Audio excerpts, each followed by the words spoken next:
Hello. In this series of videos called Lining Up the Dominoes for the One Thing, there are three critical takeaways. The first is that success is built sequentially over time. It's not simultaneous. Success is one thing at a time, over time. Second, both you and your business have to identify your hedgehog. At a personal level, your hedgehog is where passion, talent, and a career that pays well intersect. As a business, it's knowing what you and your team are deeply passionate about, where you can be world-class, where you can actually be world-class, the very, very best at, and an economic driver that drives your business, where those three intersect.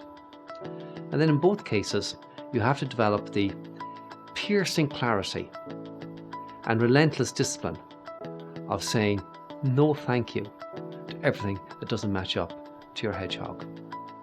The third takeaway is you have to learn to think big and go small. All successful people have the ability to vision, to think really, really big, and then narrow the focus right down to one thing to do today. So, if you know your hedgehog, personally and for your business, if you know your one thing and you can narrow it right down to a thing to do today, and you're staring at just one thing, then the moment makes sense, your life makes sense, and you become unstoppable.